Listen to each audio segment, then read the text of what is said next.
बच्चों 11th English literature की अपनी पोएम्स का कलेक्शन चल रहा है और हम पोएम्स में अपनी सेकंड पोएम को इंक्लूड कर रहे हैं आज, जिसका नाम है let me not to the marriage of true minds, which was written by William Shakespeare. William Shakespeare को कौन नहीं जानता है, हम सभी जानते हैं। क्यों? क्योंकि ये बहुत ही अच्छे पोएट हैं, बहुत ही अच्छे नॉवलिस्ट हैं। और आज हम इस पोएम का पार्ट फर्स्ट करेंगे, जिसमें हम इंक्लूड करेंगे about poet, poem and literary devices. तो बच्चों सबसे पहले हम बात करें हमारे पोएट की, विलियम शेक्सपियर सर की, तो हम क्या देखते हैं। William Shakespeare was born on 26th April 1564 in Stratford upon Avon, England में। इंग्लैंड में बर्थ हुआ था, जगह का नाम है स्ट्रेटफोर्ड अपॉन एवन। और कब बर्थ हुआ था इनका? 26 अप्रैल 1564 में। इट मीन्स हम, आप देखिए अभी 2021 चल रहा है, 1564 की हम जो बातें हैं, इट मीन्स इनका जो पोएट है उनका 1564 का बर्थ है। लेटर ऑन जब ये पोएट्री लिखने लगे थे तो हम उस जमाने की बातों को देख रहे हैं और हम क्या देख रहे हैं, आज भी वो उतनी ही प्रासंगिकता लिए हुए है। He was one of the greatest poets and dramatists of the English language। जहाँ पे हम शेक्सपियर सर की बात करते हैं तो हम क्या देखते हैं, ये बहुत ही अच्छे ड्रामेटिस्ट हैं, बहुत ही अच्छे पोएट हैं और इंग्लिश लैंग्वेज पे इनको महारत हासिल है। He went to London where his reputation as a dramatist and as a poet was established। ये जब लंदन चले गए तो इनकी रेपुटेशन और इंक्रीज हुई। किस रूप में हुई? ड्रामेटिस्ट और पोएट के रूप में इनको और ज़्यादा अच्छे से पहचाना जाने लगा। He is often called England's national poet and the bard of Avon. बहुत अच्छा खिताब माना जाता था उस टाइम का, बार्ड ऑफ एवन का, और इनको नेशनल पोएट के रूप में भी कहा जाता था। ही इज़ ऑफन कॉल्ड, कहा जाता था। His extant works including some collaborations consists of around 38 plays, 154 sonnets, 2 long narrative poems and a few other verses which the authorship of some is uncertain। तो बच्चों हम क्या देखते हैं इनके, अगर हम वर्क की बात करते हैं, इनके द्वारा किए गए कामों की हम बात करते हैं, तो इनके द्वारा नियर अबाउट 38 प्लेज लिखे गए, 154 सोनेट्स लिखे गए, 2 लंबे लंबे नरेटिव पोएम्स लिखी गई और कई वर्स भी लिखे गए। तो हम क्या देखते हैं कि इनका जो काम है इंग्लिश पोएट्री, इंग्लिश लिटरेचर के ऊपर, तो बहुत ही अच्छा है। इनके आप आगे भी अलग अलग पोएम्स, अलग अलग नॉवेल्स को इंक्लूड करते हैं अपने कोर्सेज में, देखेंगे। इनकी हम कह सकते हैं नियर अबाउट हर सिलेबस में कहीं ना कहीं विलियम शेक्सपियर जरूर इंक्लूड होते हैं। His plays have been translated into every major living language and are performed more often than those of any other playwright। सबसे ज़्यादा अगर हम बात करें इनके काम की तो हम क्या देखते हैं कि जो विलियम शेक्सपियर सर के प्लेज हैं वो प्लेज सबसे ज़्यादा ड्रामेटाइज किए जाते हैं और उनको एक्ट किया जाता है और अलग अलग लैंग्वेजेस में उसको अलग अलग जगह पे एक्ट करते हैं। और हम कह सकते हैं प्ले राइट के रूप में इनका ये जो वर्क है, the given sonnet is a sonnet number 116 in which we have a depiction of true love. हम जो ये हमारे कोर्स में सोनेट है, ये सोनेट नंबर कितना है बच्चों? 116, और यह ट्रू लव के ऊपर बेस्ड है। ट्रू लव के बारे में इसमें बातें की गई हैं। His voluminous work include 37 plays and 2 narrative poems. Volumes की बात करें तो 37 प्लेज में है और 2 नरेटिव पोएम्स में इनका काम है। हम अगर बात करें इनके वर्क की, 1564 का बर्थ है, लेकिन अगर हम इनके वर्क की बात करते हैं तो हम क्या देखते हैं, between 1585 and 1592 he began a successful career in London as an actor, writer and part owner of a playing company called the Lord Chamberlain's Man, later known as the King's Man। देखिए हमने अभी बात की इनके dramatist होने की, हमने बात की इनके प्ले राइट होने की, हमने बात की इनकी पोएट होने की, लेकिन हम क्या देखते हैं कि ये इन्होंने एक्टर के रूप में भी बहुत वर्क किया, राइटर के रूप में भी बहुत वर्क किया है। और पार्ट ऑफ ऑनर अगर हम प्लेइंग कंपनी की बात करें तो इन्होंने प्लेइंग कंपनी के भी पार्ट ऑफ ऑनर के रूप में काम किया है। पहले उस कंपनी का नाम क्या था? लॉर्ड चैम्बरलेन्स मैन, बट अब उस कंपनी को क्या कहा जाता है? द किंग्स मैन कंपनी कहा जाता है। तो हम क्या देखते हैं, विलियम शेक्सपियर जो हैं वो अलग अलग जगहों पे बहुत वर्क करते हैं। लंदन आने के बाद में इनके काम में बहुत निखार आता है और ये वर्सटाइल इमेज लेकर अपने आप को एस्टेब्लिश करते हैं। He appears to have retired to Stratford around 1613 at the age of 49, where he died 3 years later. ये लास्ट का जो इनका टाइम बिंग है, हम क्या देखते हैं कि ये रिटायर हो गए थे 1613 में। It means at the age of 49 इन्होंने काम करना बंद कर दिया।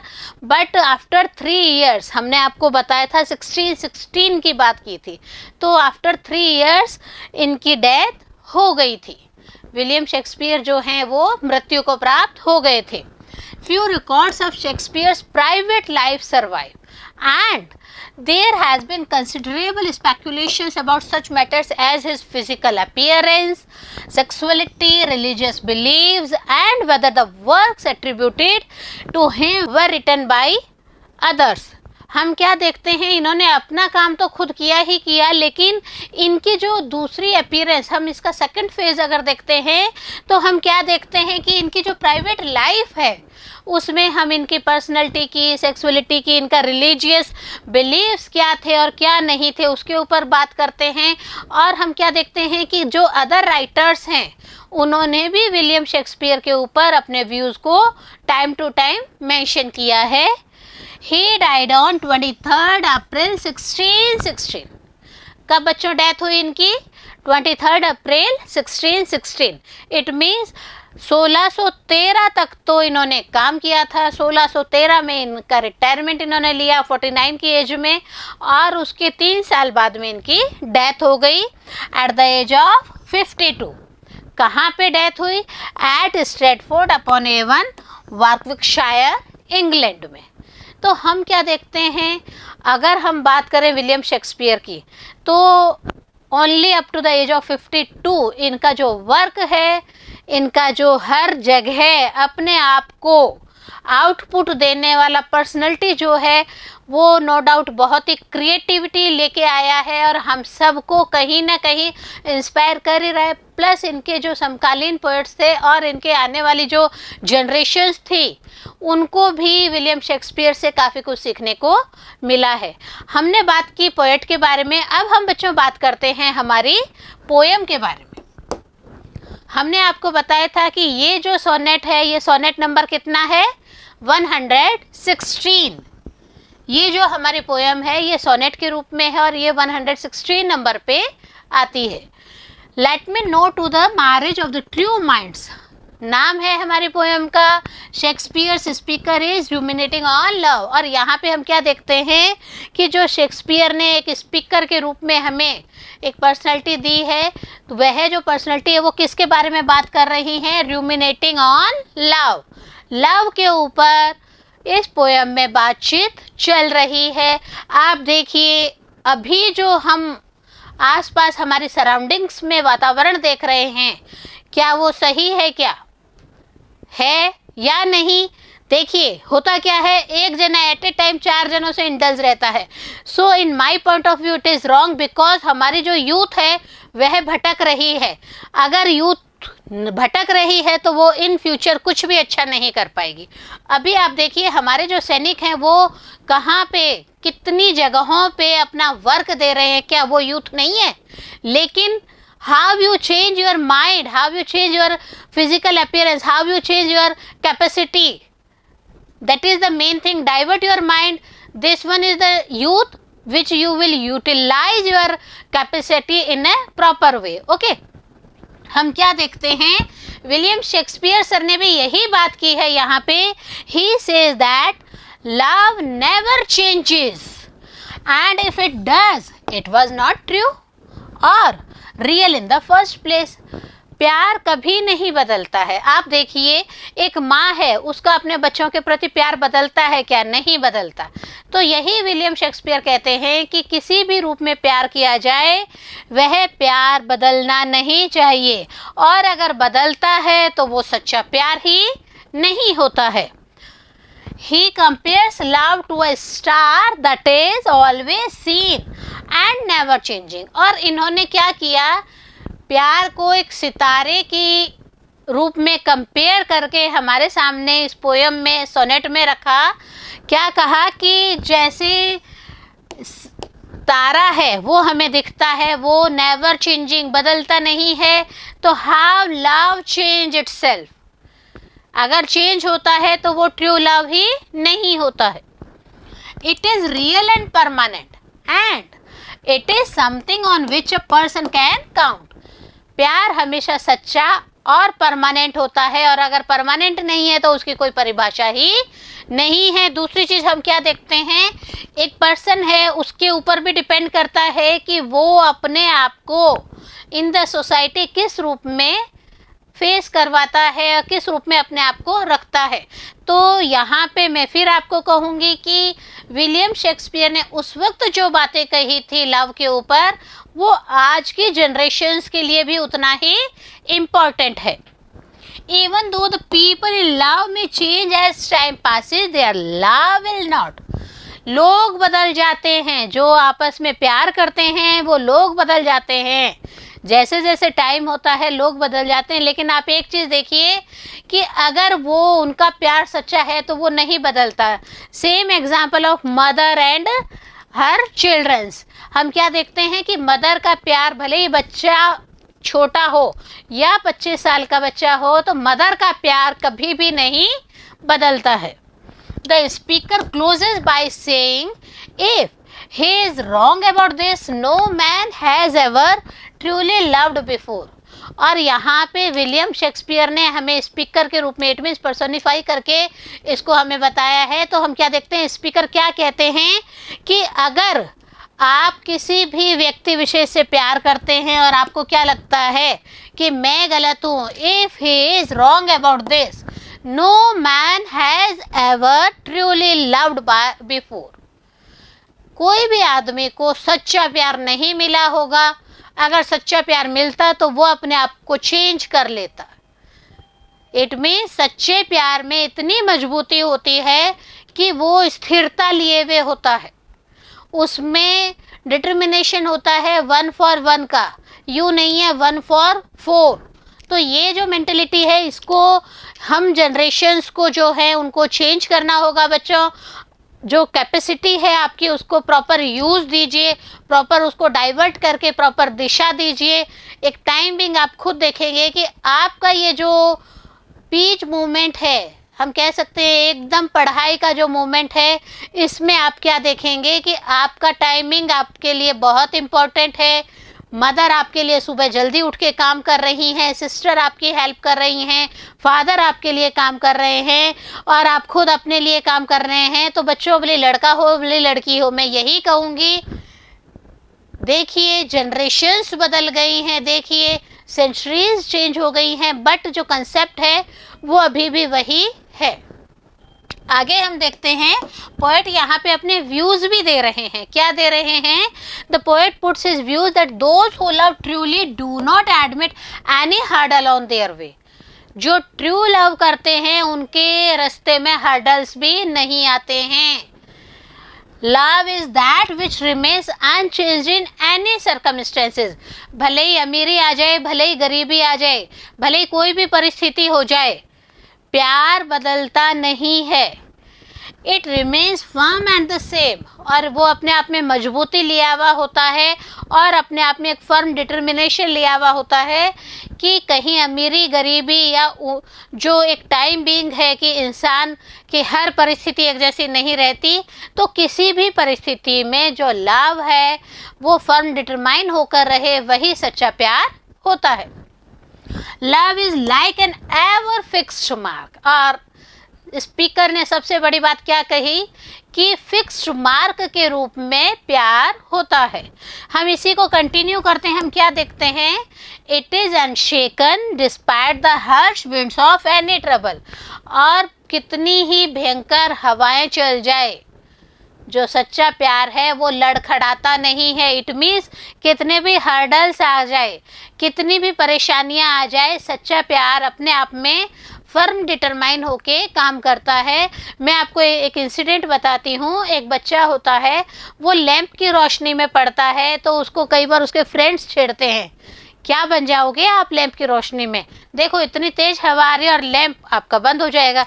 तो बोले लैंप बंद हो जाएगा लेकिन इसमें तेल फिर भी है, मैं माचिस लगा के वापस चालू कर लूँगा। और आपको बताऊं बच्चों, फ़क्र से बताऊं कि आज वो बच्चा IAS है। तो कोई भी कहानी गढ़ने के लिए प्यार का दूसरा जो रूप है वो हम सबके ऊपर डिपेंड करता है कि हम कैसे रहें।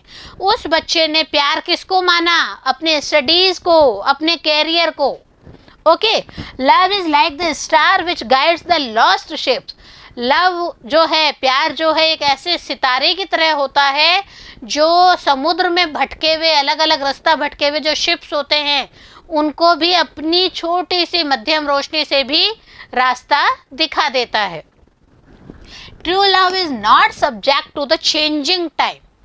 और अगर हम आज के परिप्रेक्ष्य में बात करें तो हम क्या देखते हैं, ट्रू लव जो है वो चेंज नहीं होता है। और ये जो सब चेंजिंग टाइम है, यही तो सबसे बड़ा हमारे लिए एग्ज़ाम का टाइम हो जाता है कि क्या ट्रू लव चेंज हो रहा है या नहीं। तो ये एक तरह से हमारे लिए परीक्षा की घड़ी होती है। Beauty fades as the time advances. जैसे जैसे प्यार की उम्र बढ़ती है, सुंदरता घटती जाती है। तो वही बात यहाँ पे स्पीकर विलियम शेक्सपियर ने जो स्पीकर हमारे लिए इस पोयम में दिए हैं वो क्या कहते हैं, ब्यूटी फेड, सुंदरता ढल जाती है परंतु प्यार नहीं ढलता है। Time damages rosy cheeks and lips but love does not change with hours and weeks. Time to time हम क्या देखते हैं, जो रोजे रोजे पिंक कलर के चिक्स होते हैं, चिन होती है, लिप्स होते हैं, वो ढलान पे आ जाते हैं। इट मीन्स उम्र होती जाती है। लेकिन हम क्या देखते हैं, love does not change with hours and weeks. भले कितने घड़ी की जो घंटियां हैं, घंटे हैं, वो बीत जाए, भले कितने ही हफ्ते बीत जाए, प्यार की जो सीमा रेखा है वो ख़त्म नहीं होती है। इट मीन्स जो सच्चा प्यार होता है वो कभी भी ख़त्म नहीं होता है। घड़ी कितने ही घंटे बना ले, कितने ही सप्ताह के दिन हो जाएं, कहीं पे भी ट्रू लव जो है वो कम नहीं होता है। ब्यूटी फेड हो जाती है, लव फेड नहीं होता है। Instead it bears it out to the doomsday in the end. He declares that if his statement is proved to be wrong, he must never have written a word and no man can ever have been in love. और यहाँ पे William Shakespeare ने बहुत बड़ी बात कही है। क्या कहा है उन्होंने कि एक टाइम ऐसा आएगा कि सब कुछ, इट मीन्स आदमी की एज हो जाती है, एज होने पे उसका जो ब्यूटी है वो कम होता जाता है। लेकिन हम क्या देखते हैं कि अगर इतनी सारी बातें कहने को भी कोई भी बंदा ये कह दे कि ये चीज़ें गलत हैं, इट मीन्स ये जो पोयम में स्पीकर बात कह रहे हैं ये गलत है, तो ये क्या कह रहे हैं कि अगर कोई भी प्रूव कर दें कि ये गलत है, he must never have written a word, एक शब्द आगे नहीं लिखेंगे और कोई भी इंसान जो है इन फ्यूचर प्यार में नहीं पड़ेगा। तो आप ये देखें कि ये जो पोयम है इसकी मैंने आपको समरी बताई बच्चों। मैंने आपको क्या बताया, ट्रू लव के ऊपर बात की गई है। ट्रू लव जो है वो कहीं पे भी आप देखिए वो कम नहीं होता है। पोयम में लिटरेरी डिवाइसेस यूज होती हैं, हम उसको भी यहाँ पे इंक्लूड करते हैं। क्यों करते हैं, बिकॉज आप लिटरेचर के स्टूडेंट हैं, आप लिटरेचर पढ़ें, भले ही कंपलसरी पढ़ें, पोएम पढ़ते हैं तो लिटरेरी डिवाइसेस को आप ज़रूर पढ़ें। क्यों, क्योंकि आपको कई बार जो क्वेश्चंस हैं वो इसमें से भी रेज होते हैं, प्लस आपको ये नॉलेज ज़रूर होना चाहिए। तो हम यहाँ पे इस पोएम में क्या क्या लिटरेरी डिवाइसेस यूज़ की गई है इसके बारे में बताते हैं बच्चों आपको। Shakespeare makes use of several literary devices in sonnet 116। These include but are not limited to alliterations। कई सारे सोनेट्स हैं सिर्फ एलिट्रेशन तक ही लिमिट में नहीं है। For example of caesura and personification, caesura भी है, पर्सोनिफिकेशन भी है। मैं आपको स्टेप बाय स्टेप इसमें बताऊंगी भी। सबसे पहले देखिए द फर्स्ट एलिट्रेशन। एलिट्रेशन क्या है? It is concern with the repetition of words that begin with the same consonant side. Alliteration क्या होता है? कॉन्सोनेंट वर्ड का रिपीटेशन। इस पोएम के हिसाब से देखें तो हम क्या देखते हैं? Marriage and minds in the first line and remover and remove in the fourth line. तो यहाँ पे किसका यूज़ किया गया है? एलिट्रेशन का यूज़ किया गया है। स्टार्टिंग वर्ड्स देखिए यहाँ पे बच्चों, MMRR। तो यहाँ पे हम क्या देखते हैं? रिपीटेशन ऑफ कॉन्सोनेंट साउंड, वही एलिट्रेशन होता है। नेक्स्ट देखिए, caesura is used when the poet wants to create a pause in the middle of a line.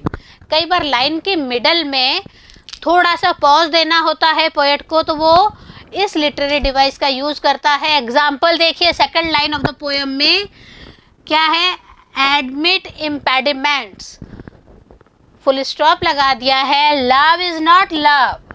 तो यहाँ पे किसका यूज किया गया? अपनी बात को सिद्ध करने के लिए, अपनी बात को फोर्सफुली हमें बताने के लिए, फोर्सफुली इट मीन्स हमारे लिए इतना अच्छा पॉज देने के लिए ये वर्ड यहाँ पे यूज किए जाते हैं, फुल स्टॉप को अगर हम बात करें तो। नेक्स्ट देखिए, एक और एग्जाम्पल है इसमें, 8th लाइन में हमारे पास में क्या है? देखिए, whose words unknown although his height be taken। तो यहाँ पे भी हम क्या देख रहे हैं? पूरी लाइन को पॉज देने के लिए कैसुरा का यूज किया गया है। नेक्स्ट अगर हम बात करें पॉज की, तो हम क्या देखते हैं? The pause the poet uses might be marked with punctuation और इंट्यूटेड थ्रू द मेट्रिकल पैटर्न। मैंने आपको यहाँ पे समझाने की भी कोशिश की है कि वो पंक्चुएशन के रूप में, मैंने आपको बताया फुल स्टॉप के रूप में, मैंने आपको बताया कॉमा के रूप में, है ना। तो ये पंक्चुएशन के रूप में भी हो सकता है या फिर इंट्यूटेड भी हो सकता है। नेक्स्ट है पर्सोनिफिकेशन। पर्सोनिफिकेशन यहाँ इस पोएम में क्लियर कट दिखाई दे रहा है। स्पीकर के रूप में हमें पर्सोनिफाई करके पोएट ने अपनी बात को रखा है। देखिए, personify seen in the final sestet of the poem. Sestet में ये चीज़ दिखाई दे रही है। There Shakespeare personifies time and love. Sestet में हम क्या देखते हैं? टाइम और लव को विलियम शेक्सपियर ने पर्सोनिफाई किया है। Something that he does more then in his 154 sonnets. 154 total sonnets है, 116 हम यहाँ रीड आउट कर रहे हैं। इट मीन्स हमारे सोनेट का कितना नंबर है? 116। तो हम क्या देखते हैं कि विलियम शेक्सपियर जो है वो यहाँ पे इसको बहुतायत यूज में लेते हैं।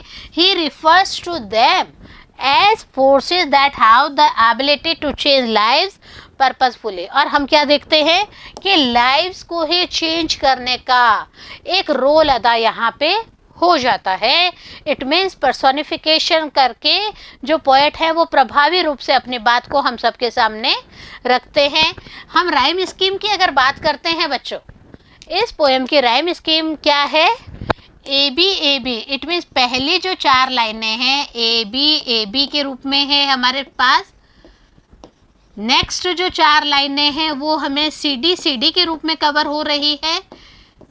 और उसके बाद में जो सस्टेट है वो कैसे कवर हो रहा है? E F and G. तो यहाँ पे राइमिंग पैटर्न देखिए, इसका rhyming pattern A B C D E F and G. तो ये राइमिंग पैटर्न लिए हुए ये पोएम है विलियम शेक्सपियर की। हम बात करते हैं तो हम क्या देखते हैं, इनके जो सोनेट्स हैं ये बहुत ही इम्पोर्टेंट है। आने वाले जो पोएट्स हैं वो इनको बहुतायत यूज़ करते हैं। तो बच्चों, हमने अभी आपको पोएम के बारे में, पोएट के बारे में और लॉट ऑफ लिटरेरी डिवाइसेस का जो इस पोएम में यूज़ किए गए हैं उनके बारे में बताया है। हम आपसे एक बात और कहते हैं कि आप हमारे साथ बराबर बने हुए हैं, तो आपसे एक और वर्क है कि आप इन सबको रीड आउट करिए बार बार and write down in your copies, because यहाँ से भी क्वेश्चंस बनते हैं, आपको स्टेंजा बेस्ड क्वेश्चन आते हैं तो उसको भी यहाँ से लिया जाता है। आपके लिए अगर कई बार लिटरेरी डिवाइस का यूज़ कर लिया जाता है, उसके ऊपर क्वेश्चन पुट किया जाता है, पोएट के ऊपर पुट किया जाता है, तो ये आपके लिए इम्पोर्टेंट है। होप आप इजीली समझ गए होंगे। नेक्स्ट पार्ट में हम स्टेंजा एक्सप्लेनेशन करेंगे। तब तक बने रहिए बिंदु के साथ, पढ़ते रहिए और आगे बढ़ते रहिए।